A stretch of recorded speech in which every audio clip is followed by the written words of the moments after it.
This is ContraZoom, where we go back and forth about film. I'm your host, Dakota Arsenault. Today, we are reacting to the 97th Academy Award nominations that just came out. The nominations were actually pushed back twice due to the Palisade fires that have caused over 24 people to unfortunately pass away and almost 200,000 people to be evacuated. Throughout the Oscar season, I will be including links in the show notes for different organizations to donate to. Today, I'll be highlighting the California Fire Foundation, which provides direct financial support to impacted residents, and the California Community Foundation, which leverages partnerships with community-based organizations and government agencies to prioritize underserved communities. And as a fellow film industry worker, Hollywood and the Oscars wouldn't be possible with the people that live in those communities. So let's celebrate film and help those in need. The Oscar nods were announced by Saturday Night Live and Wicked star Bowen Yang, and Saturday Night, the movie based on SNL star Rachel Sennett. Joining me today to help me break down the nominees, surprises, and snubs is Alex Southey, who runs the Substack Play with Rabbit Ears, which reviews films and TV shows with an emphasis on Canadian content, something listeners know that I love. His work can also be read on Movie Maker Magazine, Hollywood North Magazine, and The Daily Hive. He is also a musician and actor, so I don't think we have time to go over all of your endeavors. Welcome to the show for the very first time, Alex. How are you? Good, thank you. That was the most thrilling lead up I've been a part of in a long time, so thanks a lot for that. And this should be a lot of fun. It's always a weird thing when someone's basically reading out your resume back to you. Yeah, exactly. It's like, oh, okay, some things I like, some things I don't like, or remember differently, know? Yes, of course. All right, so I guess before we get into the nominations themselves, I'd love to know just like how big of an Oscar fan are you? Like, if anyone's been listening to the show for more than a few years, the Oscars are huge for me. I know they're silly, and I know no one really cares, but I love them. And every year I do the Oscar death race, which is you watch every single film that's been nominated, including the shorts, including all the technical stuff that you could think of. I do it all. I love it. And so for the next few months, all my shows are going to be Oscar-based, but I'd love to know what your relationship is with the Oscars. Well, first of all, that's a admirable amount of watching that you've set yourself up for with the death race. I see why it's called that. That's apt. I think for a regular family, like if you picture a regular family, maybe one of the kids usually is maybe going to watch the Oscars at most. It's like, whatever. For some reason. So basically my answer is, I think my family watched it more than the average family. We all would watch it every year. Occasionally when our family was split up, either I was at university or whatever's going on, we would email a kind of picks to each other and try and do the draft of which movie we think will win in its category and that kind of thing. So we definitely took it more seriously than the average person, but I don't know if they expected to see me on a podcast devoted to it in my lifetime, That's fair. So are you normally like, if I watch the Best Picture nominees, I've got a good sense of what the awards are going to be like, sort of thing? Yeah, usually. But I mean, I do like my personally speaking, just for myself as opposed to my whole family. I like also the more technical ones, and just because I'm the most involved with film or TV or whatever, I guess I know the most about it. So it's just like, it's like if you're watching a award show for baseball players, like maybe if you watch all of the baseball games, you'd care way down to like who's going to come third and second baseman. But for the most part, people just want to know who had the most home runs and whatever, right? Yeah. And so yeah, I do like branching out a bit, especially as I've grown older. I think when you're a kid, you're sort of like, I want to see the one I've heard the actor is from, and like 3 actors. And then as you grow older, you're kind of going, there's a lot of buzz about those international ones. Maybe let's check those out. Maybe that'll be actually more interesting or resonate more with me than the Best Picture stuff. Yeah, that's fair. I feel like I've been doing some form of a death race for over 15 years now. I didn't really get super serious probably about 12 or so years ago, but I've been consistently getting 100% for I think the last 5 or 6 years. Since the advent of streaming, it has made it a lot easier to track down films. Yes. where before it was be like, well, you missed it when it came out in theaters for 2 weeks in November. Good luck never seeing this ever again. Yeah, exactly. Yeah. There was that weird position. There was that weird section where DVDs weren't really coming out, but streaming hadn't reached the sort of like zenith that it's at now. And movies would just fall through this hole. Yeah. And you would never see them again. You go, I could swear Vince Vaughn was in this movie about this weird thing, but I can't find it anywhere. Whatever. Yeah. So yeah. And frankly, it's that streaming and everything has still kind of affected the way that I watch it. Like you, it makes me allowed to see more, obviously. But it also means that sometimes I'll opt to stay at home and not go see it in theaters because I know a stream is coming out later. And then you gamble incorrectly because the stream isn't out until after the award show. So you're like, well, what do I do now about this? Yeah. Which is the case with a few of, I'm sure, what we'll get to. Yeah. And we're also both lucky. We both live in big cities where we have art house cinemas where. Yes. Sorry. I'm sorry to jump in, but you're in Vancouver, right? I am. Yes. Yes, so that is where I got like a lot of my film start stuff. I was at Vancouver Film School for a while, so I can picture what you're picturing. I loved being out there and going to screenings and stuff, and frankly, I prefer even Vancouver Scotiabank to Toronto Scotiabank, and even though they're both nearly malls that are the same. Yeah. Yeah, the difference being is the Toronto one always has a broken escalator. Always. That's so true. That's so specific, but that's so true. Yeah. Yes. But my death race has now officially started since the nominations are out. I have seen 21 of the 50 total nominated films. Of those, 15 are shorts, 14 are feature films. So I only have 14 feature films to watch, which I feel is a pretty manageable number, especially since just, doing a quick look through of my list of what I haven't seen. A lot of them are either available now or have just come out in theaters. So there's 3 movies that just came out in theaters that I'm probably going to be able to see, and that's A Better Man, I'm Not Here, and Nickel Boys. All just came out in the last couple of weeks, so I'll be able to catch those, and then a bunch on streaming. So I feel like I'm in a very good place for my Oscar race. Do you know how many of the nominees you've seen, or is that... No, that's homework I should have done, I suppose. I don't know how many that I've seen. I feel like vaguely I'll throw out I've seen 50% about. Okay. I haven't seen a lot of the shorts though. I'm probably more up on the bigger movies and that kind of thing. Not that I don't like them. It's just it's also harder to find them sometimes. Yeah. I'll say this, but as we're about to get into our breakdown of the different nominees in the categories, I felt this year it was maybe a little bit easier to predict who the big players were going to be and what ones look like they might have been big players that ended up falling off. We sort of were able to read the tea leaves a little bit earlier, it felt like.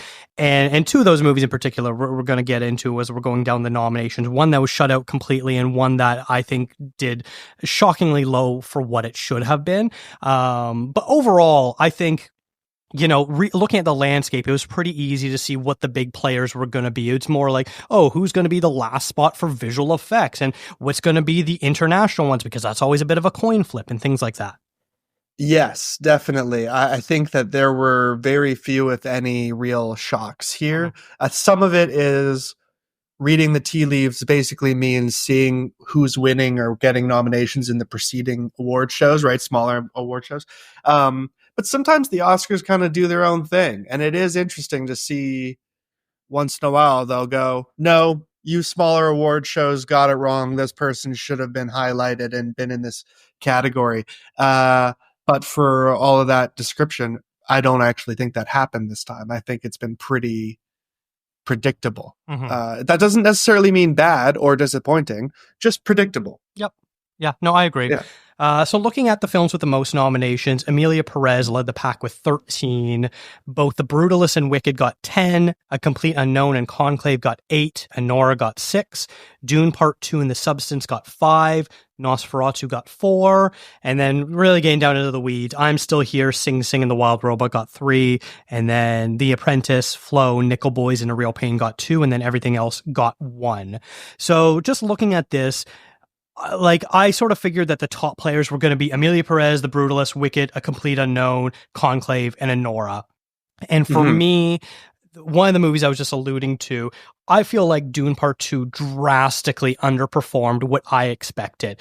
Looking at, we've already said this a couple times, reading the tea leaves, it looked like because this movie came out so early in the year and the fact that there's going to be a part 3, and we've seen this play out before with the Lord of the Rings, the way the Academy likes to reward big trilogies and things like that. Yes, at the end. Yes. So I knew it wasn't going to be a big player in terms of winning things, but I'm still shocked that it only picked up 5 nominations when I basically, by my own preferences, have Dune basically leading the pack of just about every technical category. And the fact that it doesn't have 7 to 9 nominations, all in the technical side of things, was a huge shock to me. I think that is the surprise, frankly. I think I'm not a Dune hater or anything, but I'm also not a Dune lover. Mhm. I'm not a huge Dune fan, but I like Denis Villeneuve, and it's shameful that I'm a Canadian and can't properly nail his name, but whatever. Yeah, I think there is a thing though where the Academy just doesn't actually like sci-fi that much. Yeah. And like you're saying, although Lord of the Rings is fantasy, like you're saying, like they tend to reward the sort of capping of the story and ending of it. And Return of the King broke the record for nominations. Prior to that, I feel like there wasn't. Each movie might have got 1 or 2, but it was probably more in the technical stuff, right? Mm-hmm. Gollum was a big deal. So yes, the surprise with Dune to me is not that it's not in the major fighting for the major awards. The surprise is that it didn't get as many technical. You'd assume it would kind of sweep, frankly. And then on the flip side, is this Wicked's future? Because we all know this is part 1 of Wicked, and yes, it is. It's up there for the second most nominations with 10. But does that mean that it's basically going to go empty-handed until the part 2 comes out? Wicked for Good, I believe, is what it's going to be called next year or the year after, whenever that comes out. That is a good question. That is a very good question. I had forgotten that it was split like that. That's a whole other separate conversation about what they should have done, I think. But yeah, that's a very good question. I think just by virtue of the fact that it would look weird if they go home winning none. Mm-hmm. And frankly, I can't see it winning any of the technical awards. It doesn't actually, to me, look amazing. Like some of the singing is amazing, so all that stuff, cool. But I thought some of the CGI and stuff like that was sort of less than, considering the reputation that was even preceding the making of Wicked, just because of the play, the musical. Yeah. And then I figure we should probably now address the elephant in the room, that is Emilia Perez getting 13 nominations. This is going to be the most divisive movie of the Oscars this year, and the fact that it led the pack with nominations, it feels like there's a big disconnect from what moviegoers and what Academy voters, and even just voters in general, like this movie did well at the Golden Globes and is doing well at other award show. Like, it's been a long time since we've seen such a disconnect with people not connecting with a film and yet it doing so well on the award circuit. I personally thought it was just fine. Then again, I am not Mexican, so I do not have the same complaints that the Latino community has about the language issues and the lack of correct syntax and use of words and things like that that's going on in the film. So that's something that I can't judge for myself. I thought the film was just fine. Mostly anchored by Zoe Saldana, doing what I thought was an excellent job. It was just a fine movie. It wasn't the worst thing I've ever seen, and it's not incredible like some people are saying. It was just fine for me. Do you have any sort of opinions on this movie? Yeah, I mean, I'm coming at it from a similarly unrelated place, just like you. Like, I don't know what it's like to be part of the Latinx community, right? I don't know what it's like to be part of the trans community, but it does seem like there's been some vocal opposition to the way that all of those walks of life have been portrayed. I do think Zoe Saldana as just herself, amazing in the movie, great actress. I was surprised and pleasantly surprised with her singing, everything like that. I was shocked. Some of the highs are high. There are some cool things in the movie for sure, but I was shocked by the lows. I mean, some of the songs and the lyrics are, I don't know how else to say it. They seem bad to me. I'm sure it takes a ton of talent to do all of that, and they can't all be home runs, just to use the references I did before. But specifically, I'm thinking of that medical song. It's maybe the second or third song in the movie. It's fairly early.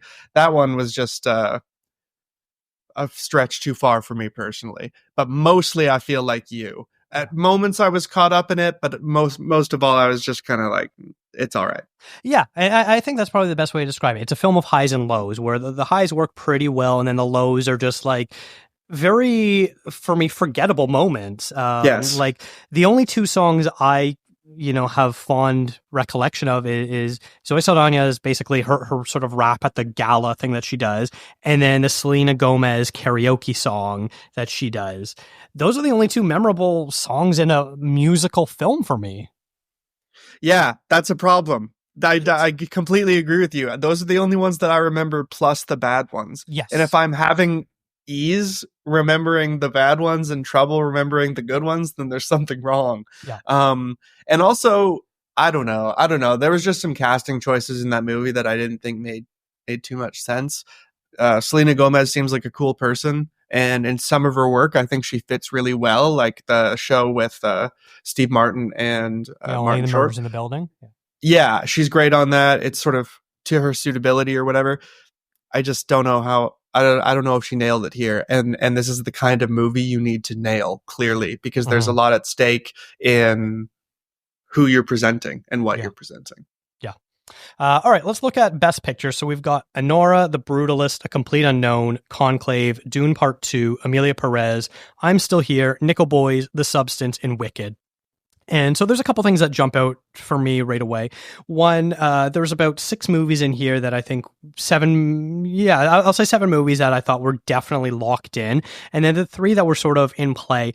The Substance, if you asked me a month ago if I thought The Substance was getting a nomination for Best Picture, I would have laughed in your face. Really? Yeah. Just a month ago. A month ago, I would have said it would be a miracle if it gets nominated for Best Hair and Makeup, and that is all it gets. I think that is a miracle. And then the meteoric rise in this last month has been shocking to me, to the point where I don't think it's a contender for Best Picture, but I do think, there's a number of categories where I think it's actually competitive for. So that was a real surprise for me. And then, like, as the Oscar nominations were coming up in the last week or so, I was like, no, The Substance is now number 8 film for being locked in place. And for me, it's really only I'm Still Here and Nickel Boys were the two that were sort of surprises. They were both on my radar. I wasn't sure how they were in that like 10 to 15 range. I just didn't know if they were going to make the cut or not. Stuff like A Real Pain, I thought was going to maybe be one of the ones I was going to get in. Maybe Gladiator 2. Maybe what else was there? There's a couple others where I was just like, I could see maybe these sneaking in and being the last one. Or even Nosferatu, the way I think it's sort of come on the last couple of weeks too, could have had a shot there. But yeah, what do you think of this Best Picture lineup? Well, just on that last thing, I think you're right. Nosferatu would have had a chance if it came out just like slightly earlier. Yeah. Than it has, because I think it has got a wave, but the wave is too late clearly for the nominations. What do I think generally? I think generally it looks pretty much like how I thought it would. I agree with you. There are a few that, like, I'm a little bit surprised that I'm Still Here has had kind of a moment, but I'm surprised that it graduated from its international category and made it just straight up into the Best Picture, but that's great. I haven't seen it yet. I'm also a little bit surprised, going back to what we were talking about a little bit before, that Dune is nominated when so much of the rest of it is not. Mm-hmm. It seems a little odd to reward it in this big way and not in any other smaller ways, when I think the latter actually makes more sense when you're just talking about 2 of 3 movies. As in the second one. I'm a little bit surprised about Conclave. I guess that's more taste. I think Conclave is a really good movie, but I think it's almost like, it almost feels like prestige TV more than a movie to me personally. Cinematography was amazing. The acting was great. I'm not knocking any part of it. It just feels a little bit small if I compare it to a movie like Dune, or to the moment that A Complete Unknown has had, for example, or even a Nora a while back. I wish that I could speak more to some of the other nominees. I haven't been able to see Nickel Boys. I haven't been able to see I'm Still Here. And I haven't been able to see The Brutalist or A Complete Unknown. But I am one of those Bob Dylan jerks who knows a lot about Bob Dylan. So I can certainly speak about it. I will say personally, Conclave was my favorite movie of last year. So I am a huge fan of it, and was very happy with its showing. I'm happy with it. I just am surprised. Fair. Okay. I'm curious if you were to sort of, I don't want to do this for every category, but if you were to sort of handicap the odds of what do you think is maybe the 2 to 4 movies that are most in the running to win Best Picture, what are you thinking as of right now on nomination day? Well, because of the nominations, I suppose, I think that weirdly Emilia Perez is going to be up there, unless the voters shock us internally. I think that Wicked could go home with quite a few, because it's having kind of a wave. And I think The Brutalist is probably going to be rewarded quite handsomely. It seems like a movie that the Academy likes. It is actually accessible despite being 3.5 hours and having an intermission, because everybody having to name another movie when you're promoting your movie is sometimes kind of a handcuffing moment. But if you have to be handcuffed, referencing There Will Be Blood as the other movie is not a bad handcuff. And that's a lot of what's happened. So I have a lot of faith in that. Yeah, a few months ago, I would have said Anora is the front runner, but I feel like exactly the enthusiasm has sort of petered off a little bit in that. I completely agree. If we had done this 4 months ago, like you said, I would have said they're the front runners for all the major categories. So I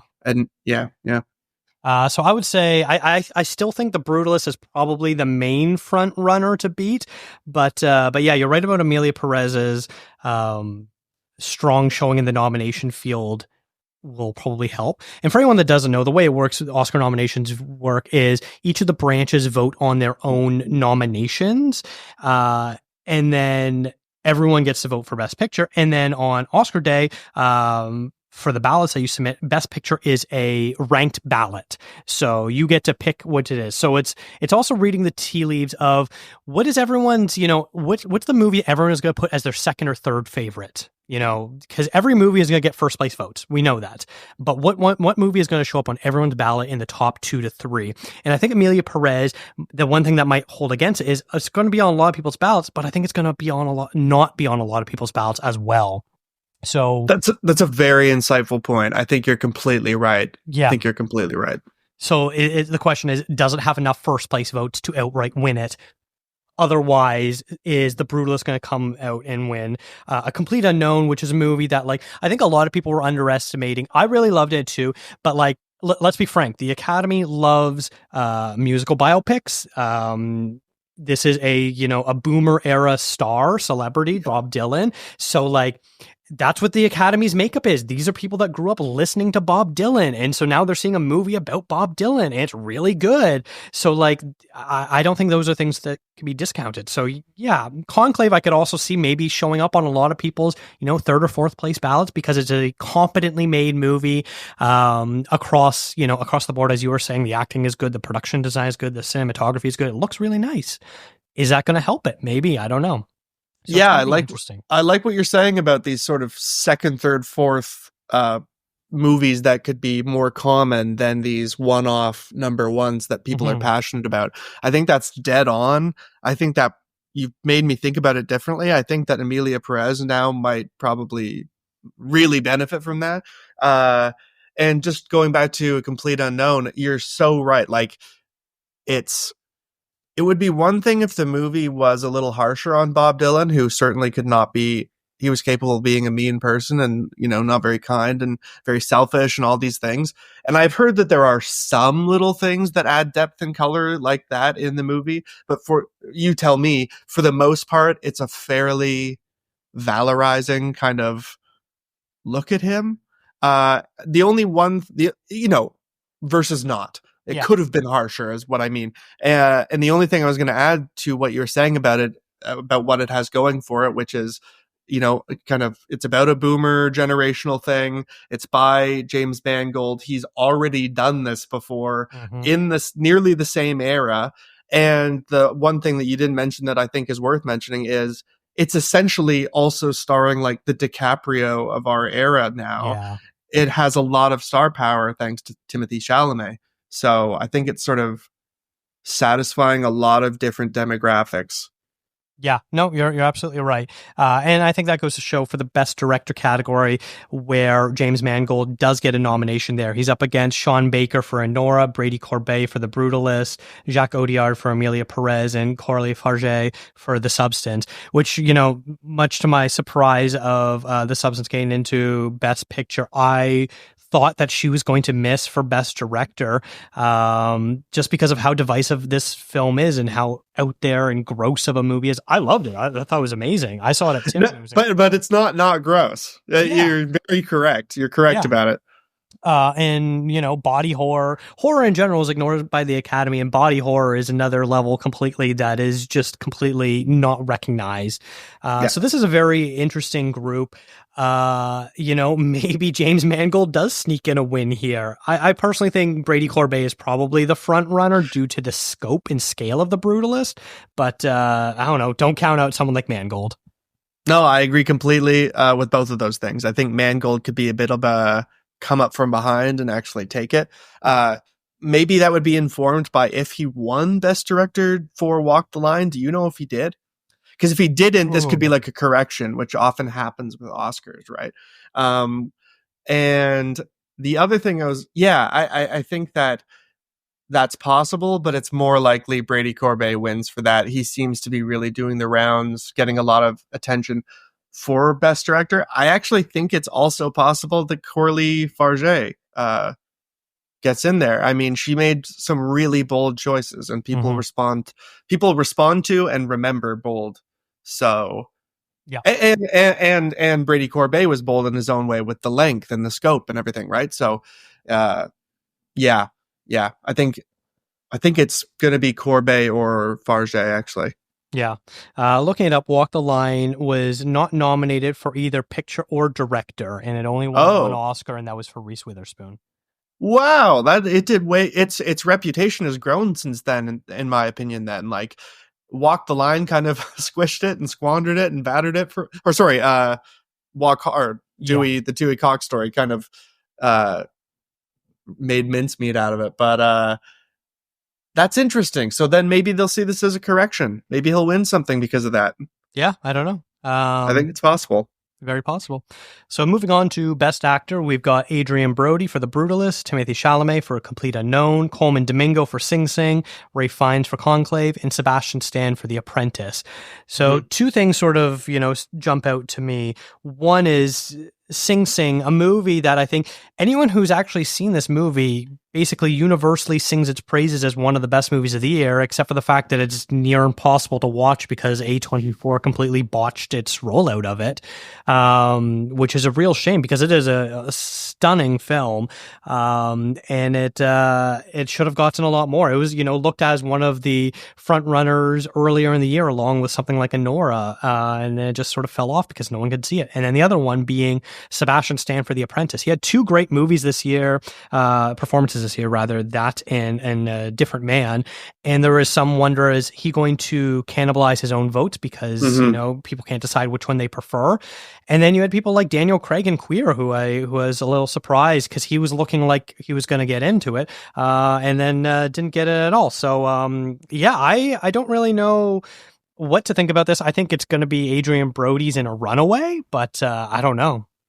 I think so too. Definitely a few surprises here. I think that Sebastian Stan getting in for The Apprentice is actually a pleasant surprise. I think that he did a great job. And I wouldn't have blamed the Academy if they were like, we are not into Trump no matter how good this guy did it. We just don't want to hear anymore. The other thing that I want to you're correct. Adrian Brody for sure has this nearly locked in. The one thing that I wish, you were sort of mentioning a few people you thought might show up but didn't. My little train that could, and unfortunately, I guess couldn't in the long run, is Jesse Eisenberg. I thought he did some of the best acting he's ever done against Kieran Culkin in their movie. And I thought, is it possible? The reason I figured it was not possible is because he would have been best actor. That would have been his category as opposed to like dual supporting. Which is why I assume why Kieran is raking in all of these awards, which we'll get to, I guess. But yeah, no, I'm not that surprised by anything. It's nice that Coleman Domingo got in for Sing Sing for all the reasons that you mentioned. Like, it's kind of been this forgotten darling. It was a darling when it came out, and it's only been like 6 months since its sort of wave, and people are already sort of over it. And I know you really liked Conclave, and Ralph Fiennes did an amazing job, but I just felt like I don't know.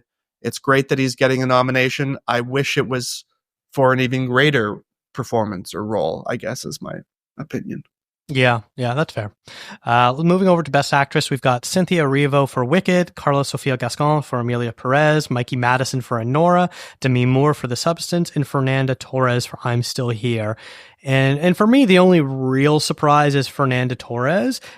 She sort of came on strong. Winning the Golden Globe for Best Actress really helped her. Demi Moore, I think, is the front runner now for this category. I agree. Which is incredible. And it's crazy, the Anora hype train just died down because I thought this was Mikey Madison's to lose. Absolutely. A couple months ago. It's bizarre how that's happened. It's just sad because these are all worthy winners. Mikey Madison was awesome. All of these people who have their train has slowed and in place of others. It's just bizarre how it works. It's just it truly seems down to like vibes. Yes. Which is unfortunate for things with such stakes in their careers. Mm-hmm. Moving on to Best Supporting Actor, we've got Yura Borisov from Anora, Kieran Culkin from A Real Pain, Edward Norton from A Complete Unknown, Guy Pearce for The Brutalist, and Jeremy Strong for The Apprentice. I was a little surprised, I thought Yura Borisov is just such an unknown name that I thought that was going to hinder him, because it's very rare someone gets nominated where they just are not known at all. And, you look at some people like Mikey Madison, she isn't that well known, but, she's been in Hollywood for, a couple of years now. She was in Scream. She was in Once Upon a Time in Hollywood. People sort of know who she is. I don't think anyone has ever seen Yura Borisov in anything. Like, he's only worked in Russian cinema as far as I'm aware. No, he's a Russian James McAvoy as far as I'm concerned. That's pretty much what he looks like to me. But that's a compliment, I suppose. But yeah, just jumping on that, I don't quite understand why everybody's obsessed with this role and this performance. I think he did a great job for the role, but I don't think the role was the meaty one. I kept thinking, why is the other scrawny guy, the original Russian guy, not being nominated? That's the meatier role. Yes, he's a worse person. But I just feel like his role is a lot of longing, quiet looks, and he's acted on or to or against by Mikey Madison. I don't know how much he's actually doing. So I was a little bit surprised to see this. Good for him. I hope it leads to more work. He is a good actor. It's just, I thought it paled in comparison to his co-star. Yeah, that's fair. I felt the opposite. I was more with Borisov. I think for me, and maybe what a lot of people probably saw in him was, when we get introduced to him, he's sort of this dumb henchman, and we don't really think much about him. And as the more the movie goes on, you sort of realize that he doesn't really want to be a henchman sort of guy, the muscle, so to speak. And then by the end of it, when he sort of has his turn and he sort of reveals more about himself, where he's like, I'm not the bad guy here. I'm just trying to do a job. And I think that kind of the last moments really maybe melted some people's hearts, and we're like, nah, this guy left a good impression on me. I like him. 100%. I agree with you. That is Yeah. how it comes across, and that's he played it. He played it very well.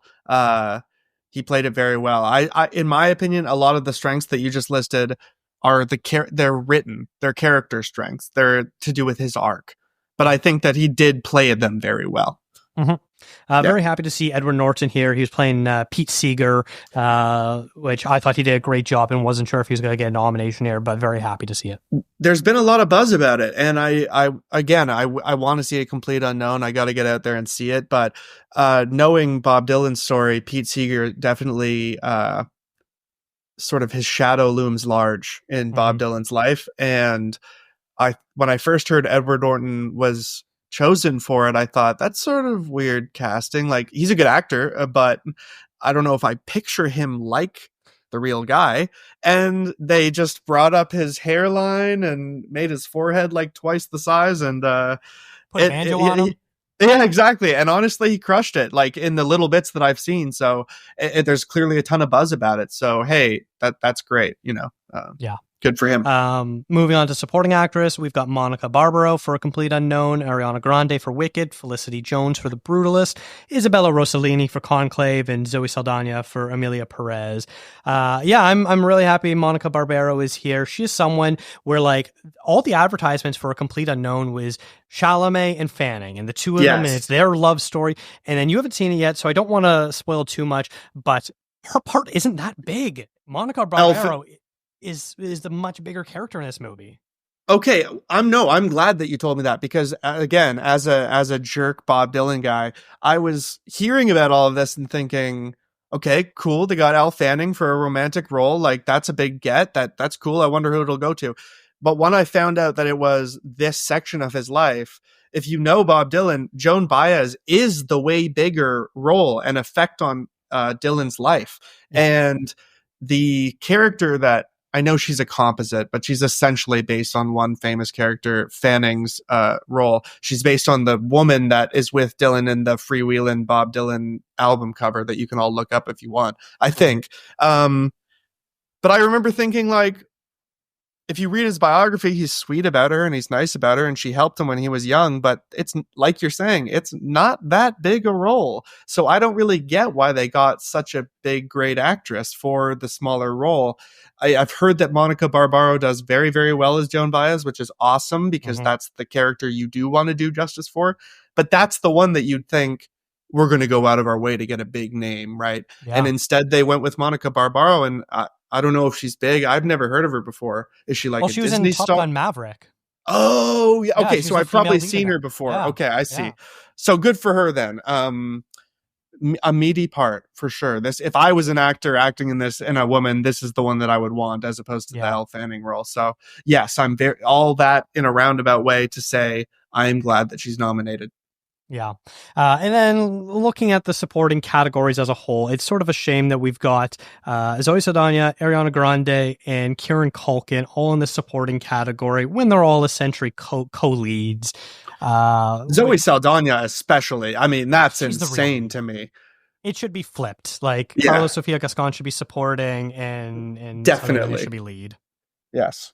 But it's what do they call it? Category fraud? Yes. Or something. Yeah, which is what it is, and that is a real thing. Voters, I really think it is a thing. It's like you'll kind of fib to put yourself in. It's like what Succession did, or no, not Succession. It's like what The Bear did in the Golden Globes to get into comedy. When it's like, come on, this is a pretty dramatic show. There are a few quips here and there, but it's not like even Succession had the restraint to keep itself in drama, even though it's far funnier than The Bear, if I'm not mistaken.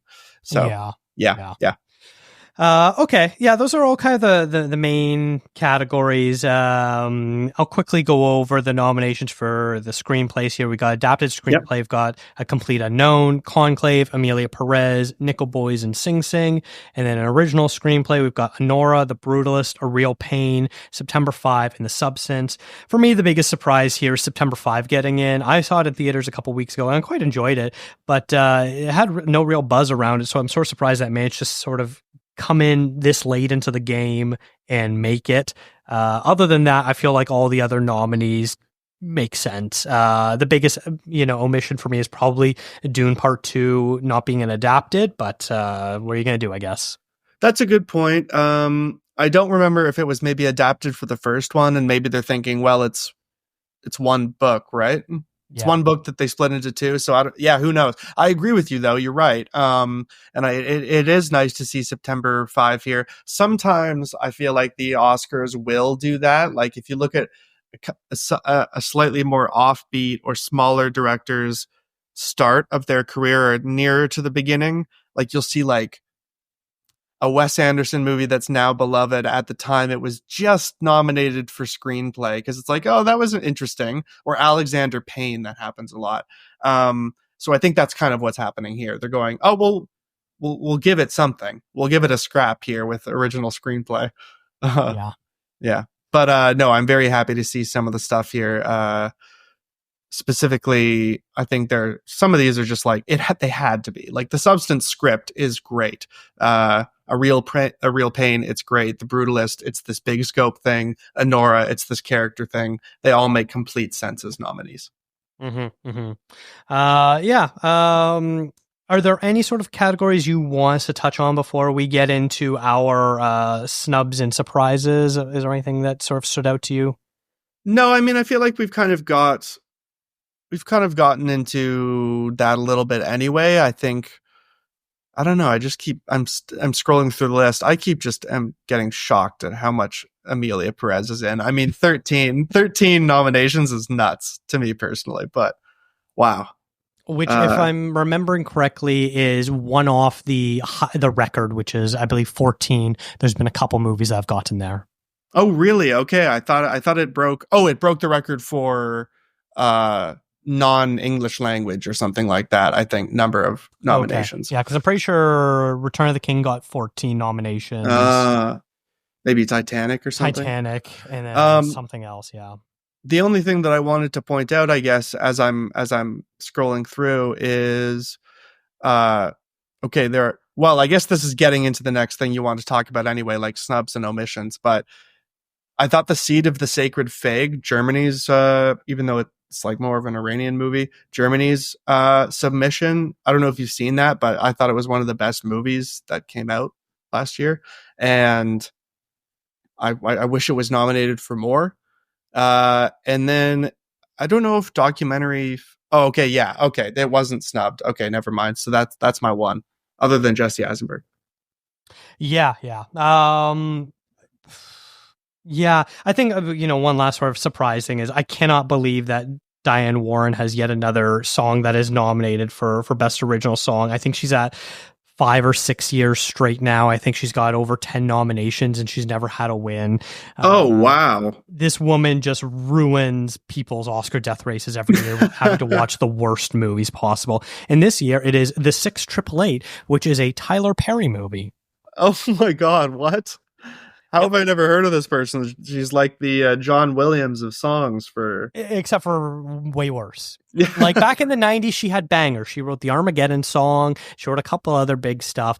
But every year she basically is given a couple token end credit songs. And she's been nominated, I think, 5 or 6 years straight now. It's become a running joke in the death racing community of our disdain for her.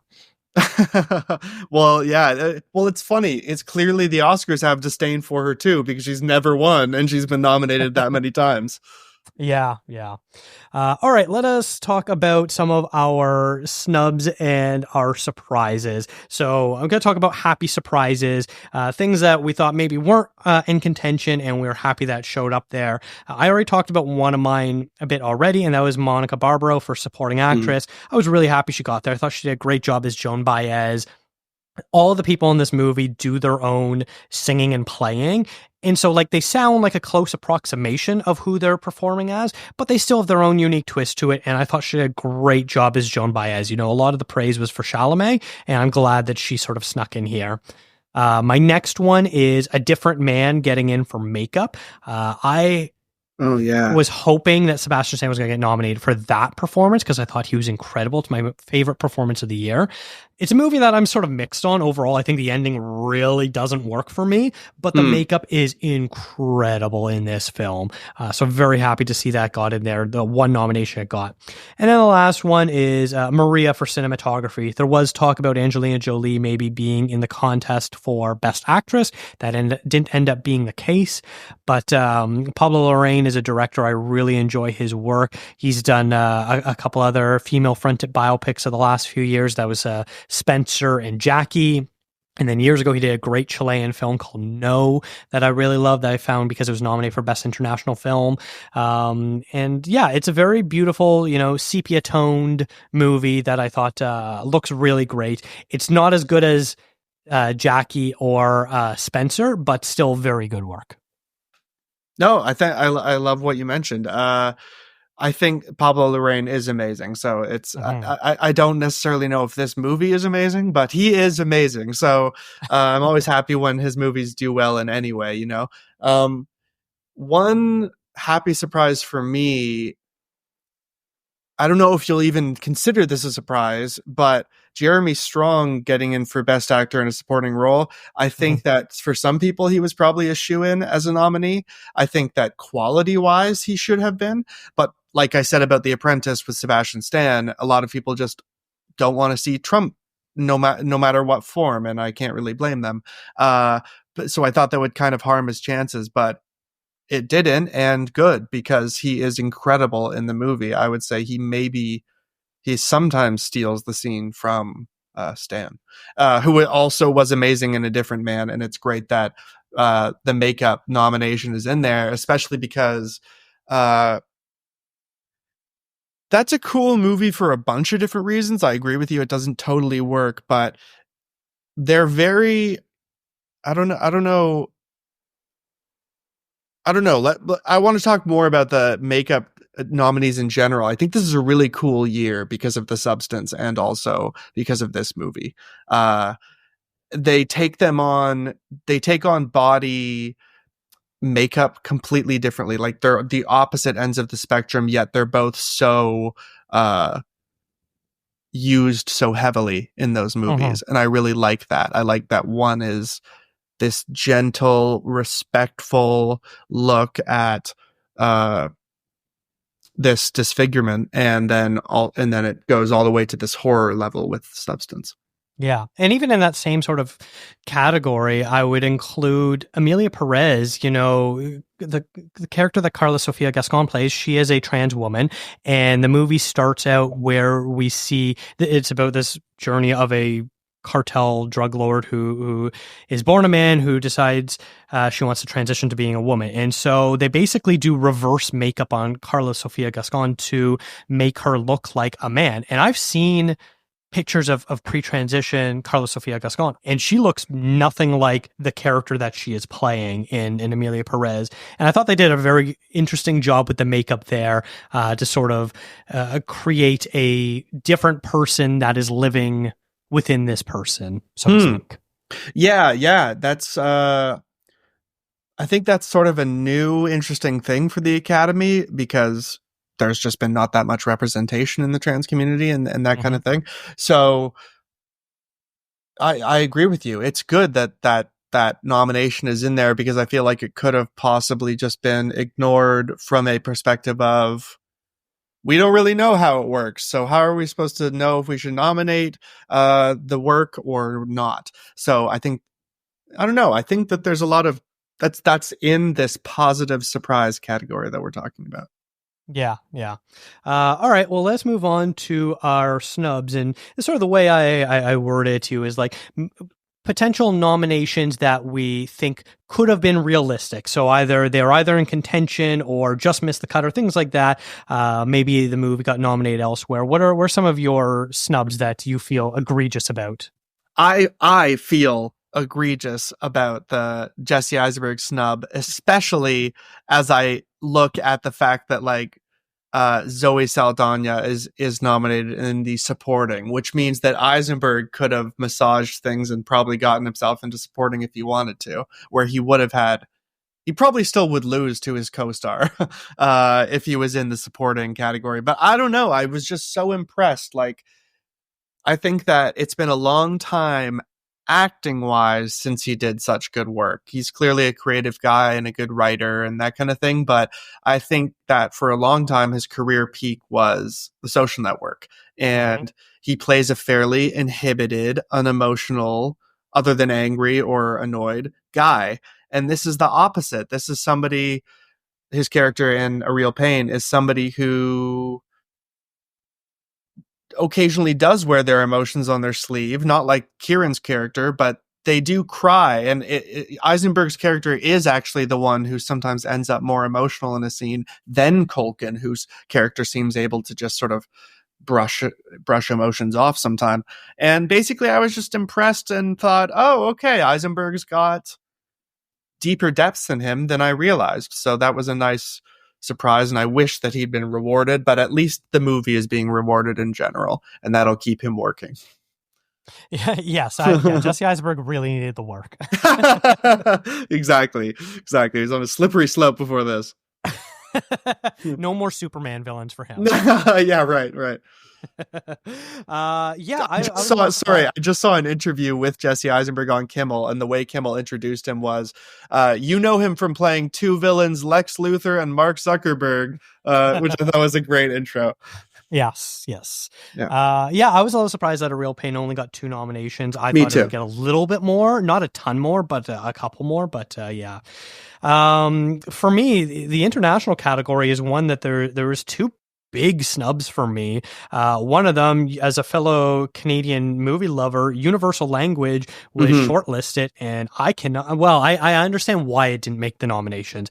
It's a little weird. I think if you're not well versed in Canadian commentary, a lot of it would probably go over your head, but just this perfect world that Matthew Rankin created, re-envisioning Winnipeg to sort of be this mostly Iranian city, is just so stunning, and I loved it. I loved every minute of that movie. And then the other one being Kneecap, the Irish film. Yeah, that was a shoe-in for this category.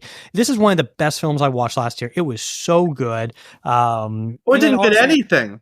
I know. I thought it was also going to get into Best Original Song, too. Me too. I thought that was the shoe-in. Wow, what a... Yeah. Okay, that's a snub. Both of those are snubs, I think. Kneecap, we can work backwards on those. Yeah, Kneecap, I mean, there's just so much energy in that movie. The acting, the cinematography, the songs, it just does really...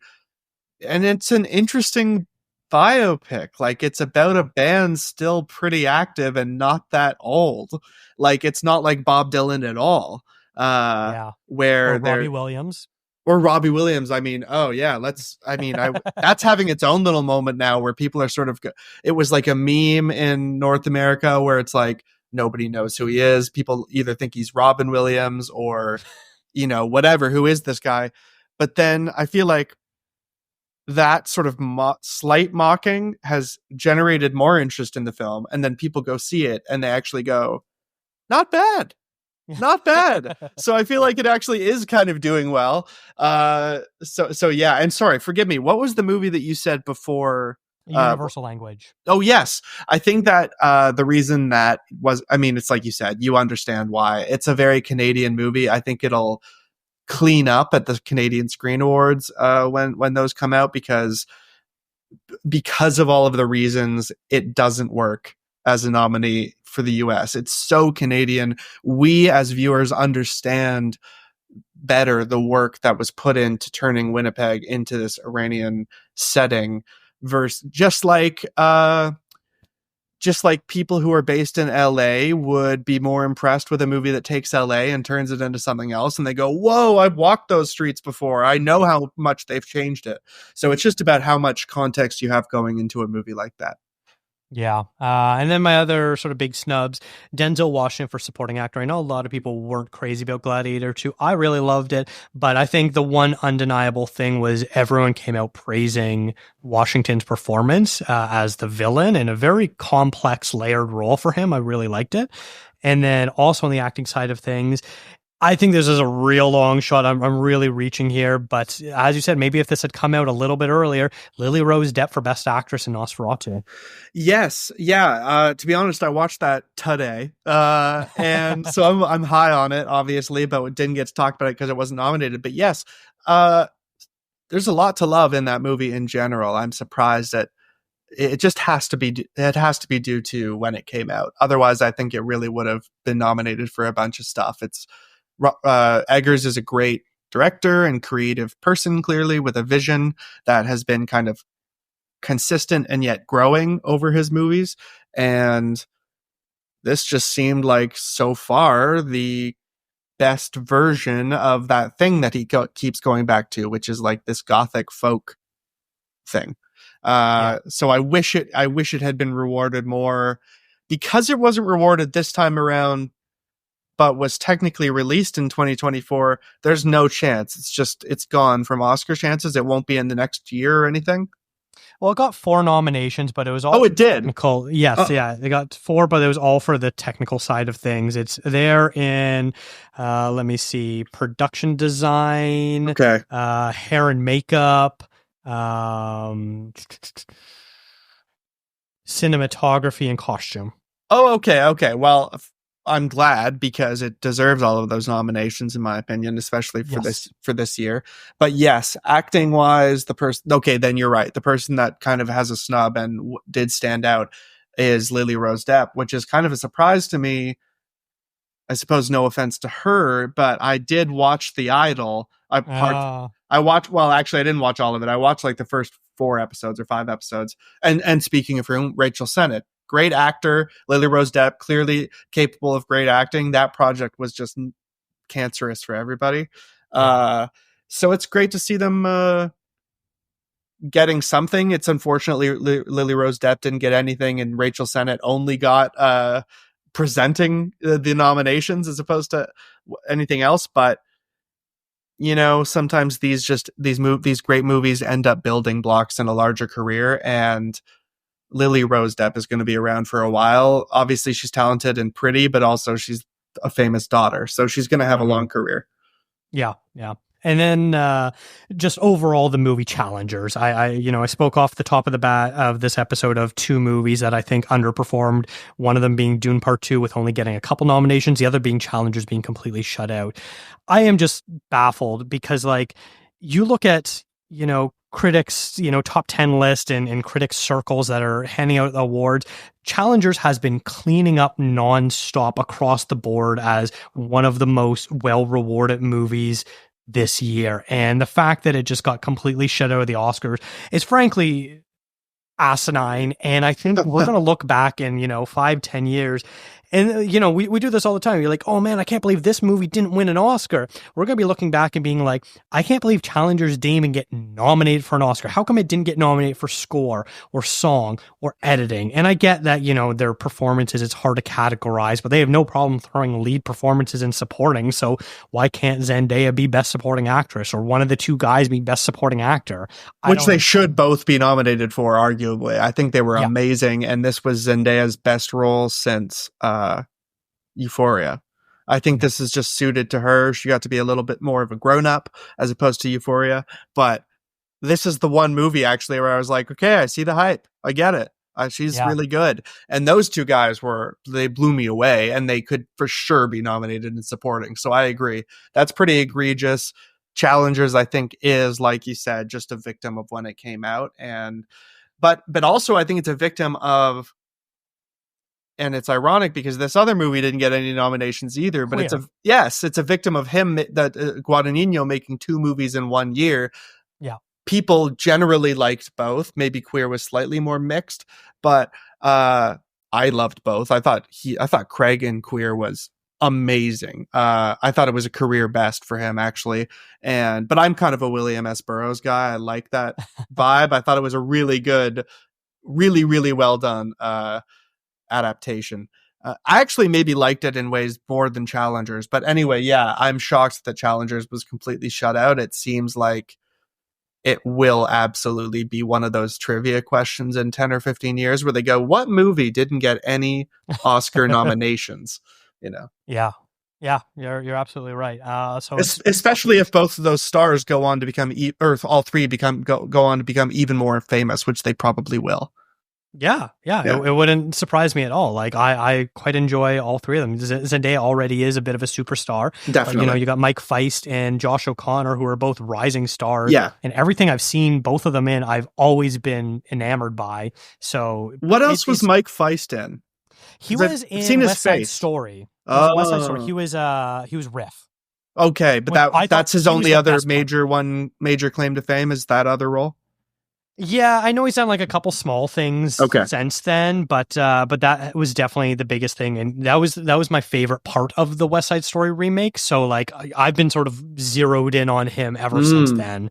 And Josh O'Connor, he's been popping up, for the last couple of years in smaller projects. He was great in La Chimera last year, a movie I really enjoyed.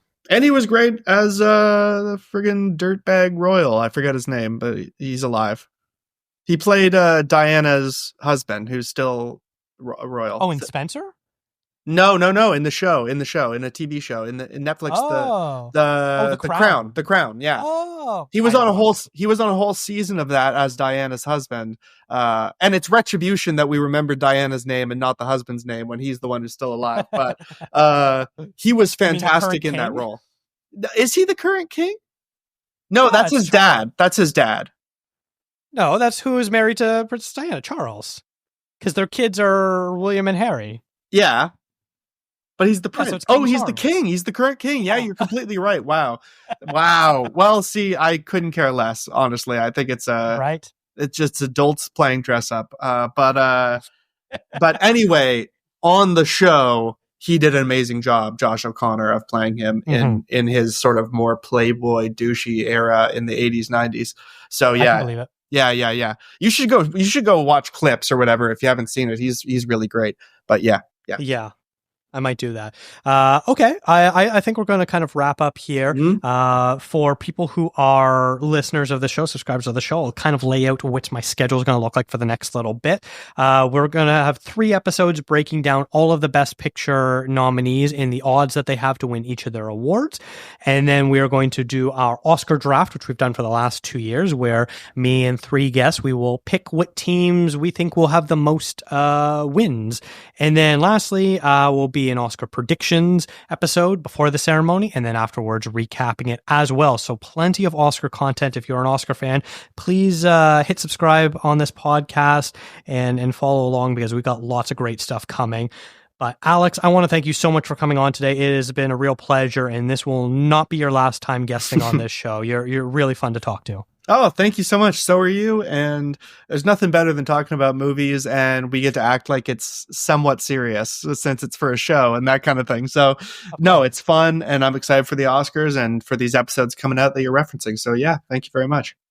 Fantastic. Now, if people want to find more of your work, what's the best place to do it? Where are your social medias? Where are your websites? All that fun stuff. Yeah, mostly you can find stuff just under my name, which is spelled as it is, Alex Southey. Although, like you said in my intro, my blog that's devoted to film and TV, Canadian leaning, but a lot of titles you'll recognize and everything like that, is called Play with the Rabbit Ears, which comes from a quote from an old horror movie where they're trying to make the TV work, and he plays with the little bunny antennas above an old TV. So yeah, anyway, you can find me there. I wonder if kids these days know what that is. I know, that's horrific. That's true. Okay, when you're watching cartoons that took place in the 50s, and there are those 2 little antennas, they look like bunny ears, that's what they're called. Yes. Yeah. Well, I'm going to make sure to link to all of your work in the show notes so anyone can find your blog and follow you on the socials as well. Thank you so much, Alex. It's been a lot of fun. Absolutely. Thank you very much. This has been a That Shelf podcast. Visit thatshelf.com for more great film discourse. Follow the show on Instagram, Threads, and Blue Sky at ContraZoomPod. What are your thoughts on the Oscar nominations? Leave a comment on Spotify or send us an email. Thank you to Eric and Kevin Smale for the theme music and to Stephanie Pryor for the logo design. If you like to listen to podcasts on YouTube, we do post all episodes there as well. And if you really like the show, consider tipping us on coffee. Thanks for checking us out.